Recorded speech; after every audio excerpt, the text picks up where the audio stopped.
thought I'd show it. So what we have is basically a professional playing against a KGS1 Don. On the surface, we can say, oh, that's no game. We already know black's going to win. But seeing how he did it, I think is very instructive. So let's start in. Oh, LGD archive. Can you hear me? Are you tuned in and can say yo? No response. No response, so I'll let that slide. In case you can hear me, someone will be calling you about past lectures that you've archived. Okay, so we're going to be looking at this game from black's perspective.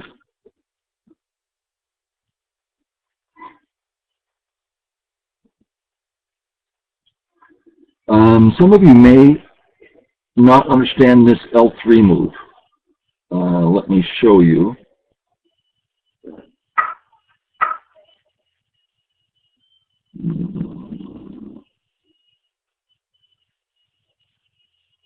Do it this way.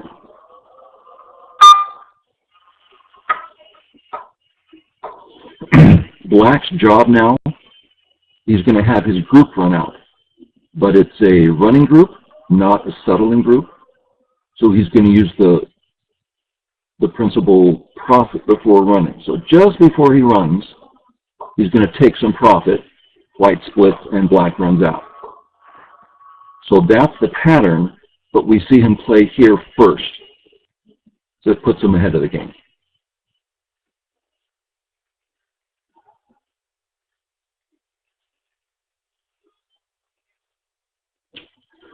Okay. We have to notice that black jumped further than seems natural, but A is what James Kerwin, the one pro, he calls these invisible stones. We know this black stone is A anytime. That's a Sente move. So we can just pretend that it's there. So based on A being there, we can clearly jump out this far. Does that make sense?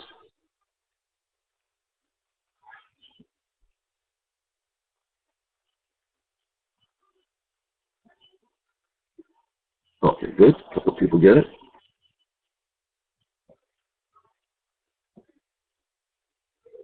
It's all natural. Okay. We know that black has this thin spot on the left there. It's like the 1, 2, 3 thing. I don't know the 1, 2, 3 thing. What is the 1, 2, 3 thing? There's a primer, 1, 2, 3 primer from Zinzer. I see. No, I don't know that. I haven't heard of that one. So, we know that F7 is a valid move, but that doesn't mean it's not thin. So black now wants to fix the thin, amythical. He wants to fix his thin area as he goes. And this is one of the things we particularly see in this game. We have general weaknesses. For instance, white's A group, that's not a great looking group. He's very much taking care of that group right now because as a whole, that's a weak group. But then also, there's a chink in its armor at A. It can be cut. So there are specific weaknesses and general weaknesses. So what we notice in this game is black fixes all of those as he goes. And that's pretty much the definition of a strong player. If you leave something, it's because there's no need to fix it for some reason. For instance, so far, black's thin area on the F line, we haven't needed to fix it. Even though it's thin, there's no rush. But now white's developing another group near it, so it's a good time to fix it. Okay. So black starts messing around with this white group, but in a defensive way. If he was actually thinking of attacking white, then he'd be removing a running direction with A or some such thing. But this is for defense, so he approaches the cut.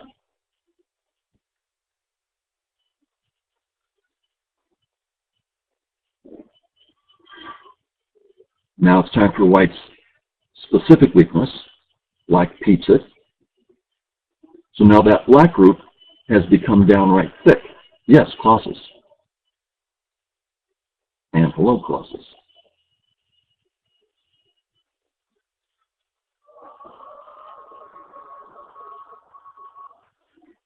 Nobody assume he's typing this question.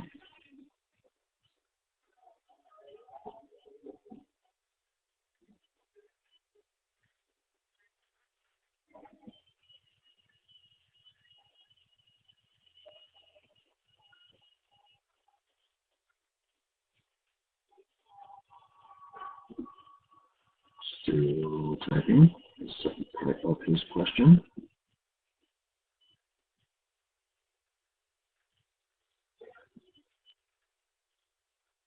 A large Kima would be to attack, but since black isn't strong,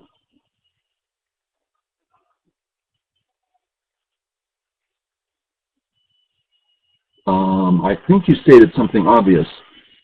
His move is closer for defense. If he didn't need it, then yeah, he'd be playing A to be more aggressive. Okay, we don't want to spend too much time on it, but let me hand you control so you can tell me what it is, show me what it is you're looking at. You have control? Oh, I see. Well, first, we can thicken up in Sente, so we do that regardless. So this is, regardless, we're going to do this.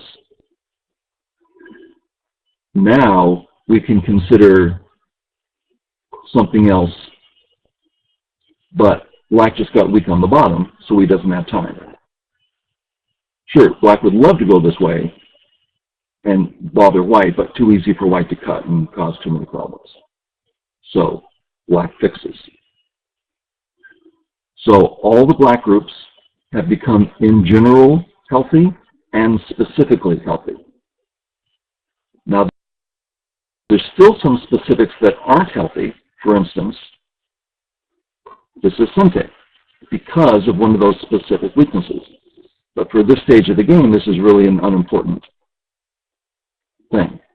We don't go around, literally fixing everything. But the natural ones present themselves, and we take care of those. So that's the thing I'm trying to show here is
Black fixes, we took care of all our weaknesses, white gets out.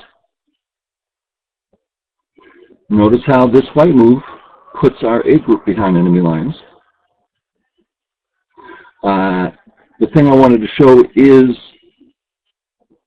how black takes the time to take care of business as he goes along. This is like the definition of how to play strong Go. Certainly we want to get to the big moves, but not at the expense of leading weaknesses. Okay. Once again, black gets out with a thin move, but black's quite thick here, so he has the right. That makes sense, correct? Black's thick, so you can go further. Right.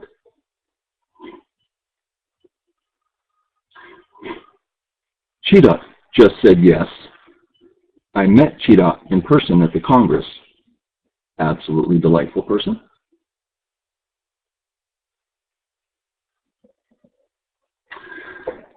Check out this black move. This again, to me, really shows the length to which a strong player will go to make his groups comfortable. One could look at this black A group and say, who can hurt that group? It's not even behind enemy lines. Yeah, but it really has no shape yet. It's just kind of sitting there. So for instance,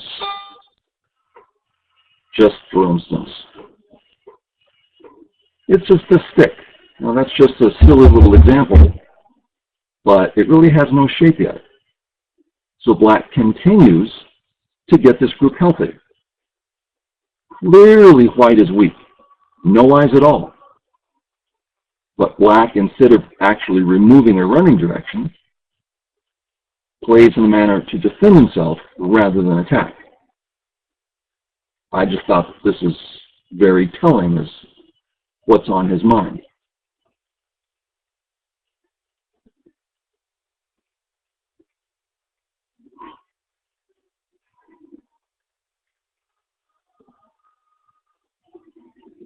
Mythical's point here is important. Isn't he defending while attacking?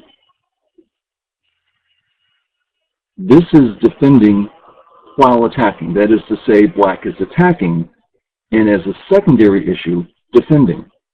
What black did was, as a primary move, defending, and as secondary, pressuring white or attacking white. I prefer to use the word pressure because it's not even removing a running direction. It can't be quite called an attack. Similarly,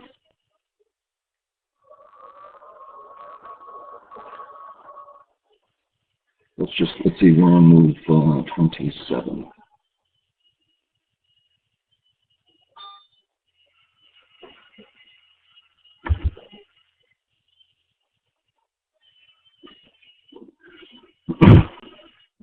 This black move is taking points. That's what it's designed to do. In this particular board position, it's a terrible move, but all the same, it's taking points. On a second nature, it's removing a running direction, attacking white. This move is attacking white. And as a second thought, is taking territory, because it's really not territory. It's got that 3-3 vital point sitting there. So there's always a primary, and you have to make sure you're doing that. Not sort of doing it, that's your main thing, so make sure it gets done. And then you have a secondary, maybe a third thing you're doing. What was that, 30-something? 30. Oh, it's down, we split.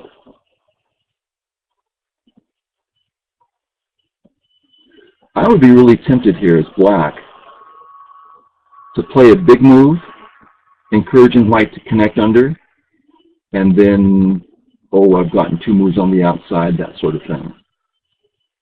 The black says, no, white's actually weak, so I'm going to keep him weak.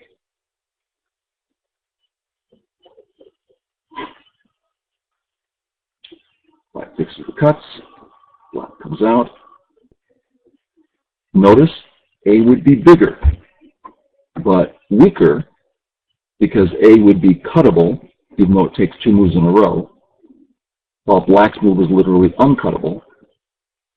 Also, Black's move takes care of business very straightforward, while A sort of takes care of business, leaving more of a gap.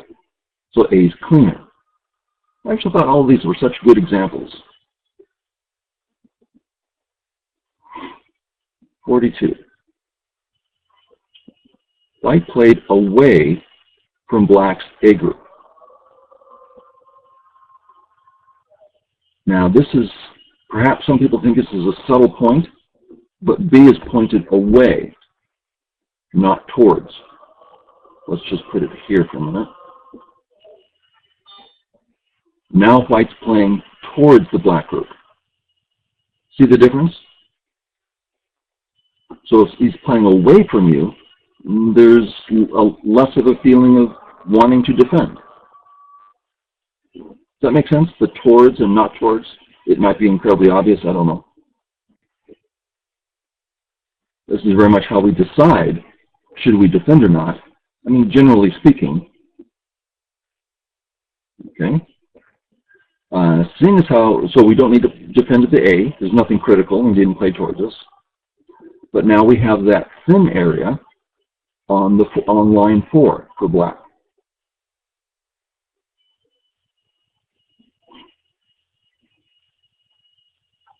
So Black plays a forward-looking move, messing with White's territory, coming close to its weakness.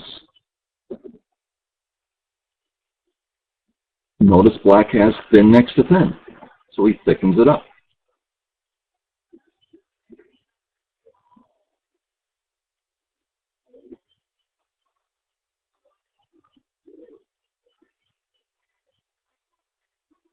Notice the 2 knights moves next to each other. White can come in there and cause little problems. So Black fixes. I don't know, I just thought these were such good, straightforward moves that they were really educational. So White's move did not threaten anything. So all that distance is taken care of. And now White's A stones are talking loudly about Area 1. Notice how one situation, as it gets defined, it creates a new situation. This happens all the time. Sometimes one situation leads to another, and defines the whole game. There's never a moment for new business. It's always taking care of existing or old business. So Black takes care of that. And White settles. So we could say that White's move has started new business because now there's an invasion at A. True, we could say that, but Black knows with the long knight's move, it's not points already. Just the 3-3 is open, right? So we already know it's not points. So when White plays there, it's still not points. It's just not a critical thought. It wasn't points before. It's not points now. In the sense, there's no change. So we get on to new business, which is the top.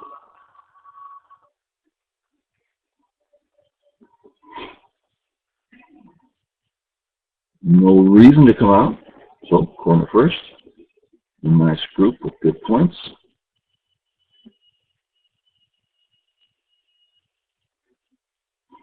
Notice those black stones in the corner. They're behind enemy lines. 3-3's open, so it's all about defense here. We can fix at A, but we always want to do more. MW asks about Q17. No, because of specifics, yeah. Let's look at it this way. Black's move, we could say that there's a gap at A and a gap at B. So how about we tighten up so there's only one gap instead of two? It has a lot to do with these sente moves. I don't think I could come up with the proper sequence, but as Mr. Yang says, Q18 is the professional move, while A is the amateur move. This move, when it comes to life, has less meaning than R18 in sente. I think that's the basic idea. Okay. Efficient. Perhaps. I don't know the right word to put on it. It could be specifically creating a weakness further from the corner. Q17 creates a weakness further into the corner.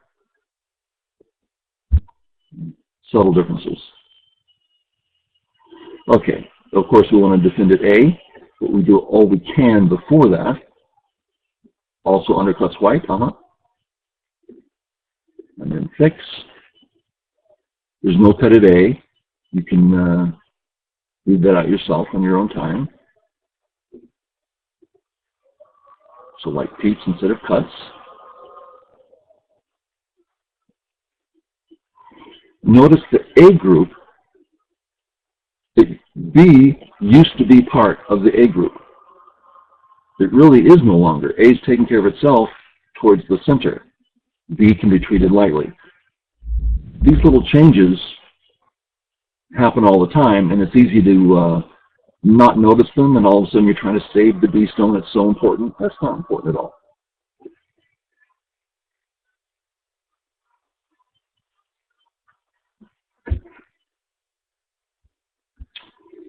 Okay. White's A group. Not home yet. No eyes. So we can hassle it if we want. And area 1 is big. So of course we turn, and that deals with both of those. This is another simple example. Mess with white in an effort to get to the big area.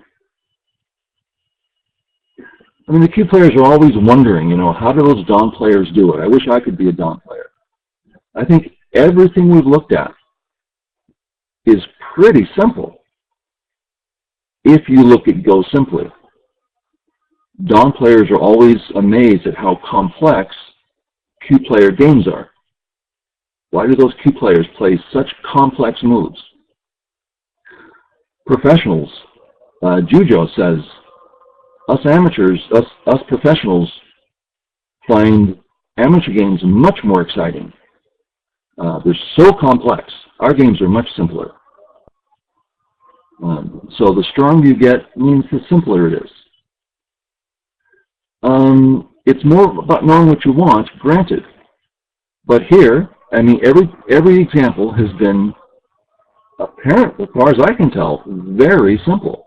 Like here, clearly A is weak and area 1 is big. So, turn. That not knowing what you're doing. Yeah. I would really encourage you guys, as you review this game, at what point do you not understand what black's doing? At what point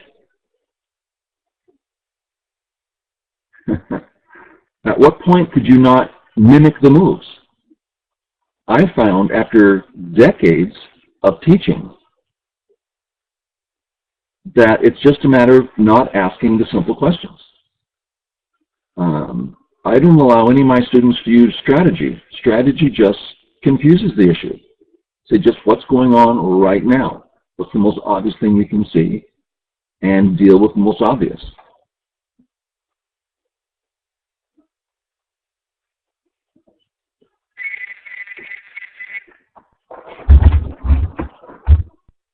Not pretty important.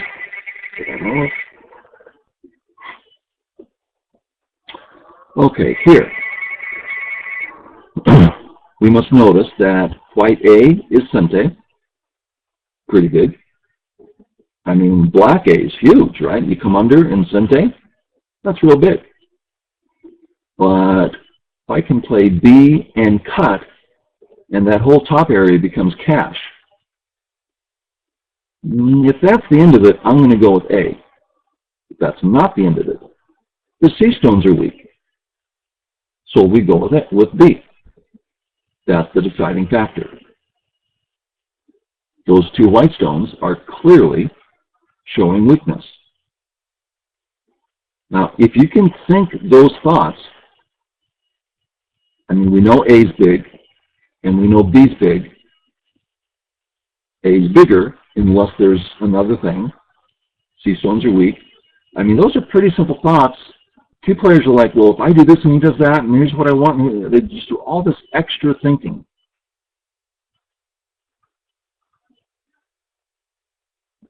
Here, if we look at the black stones, as a whole, they are inside white. So black's going to play safely, not aggressively. That's a very simple way of looking at it.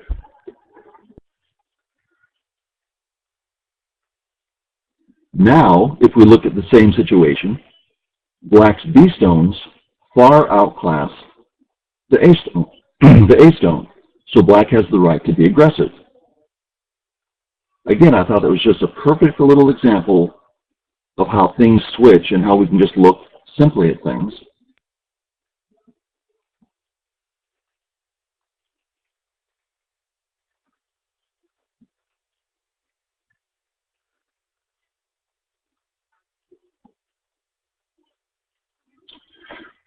Okay, black has the two weak groups. The A group can go under on top or home to the center, while the B stones are simply surrounded with nothing. So we defend the B. But now we've got, the A group has the corner. Let's look at that corner a little bit. We can either do it outright, so that it's just alive, or if white plays, he can live in the corner or the other options. So the corner is a very powerful option here, is my point. Also, we can get more on top, eye potential on top, and actually some eye potential in the center. All that being said, the other group is weaker. Not just that, but when black plays E, it makes the cut at D start to work. So E is a very, very nice move. Helps the one group, actually helps both groups because it creates the cut at D. That's as far as I did with the comments. You're welcome to, I encourage you to download the game and go over it again and just look from that perspective of the simple moves and how you can try to think simply like that. Okay, well that was the one, and that's right at a half hour. Let me load the other one, and I'll see you soon.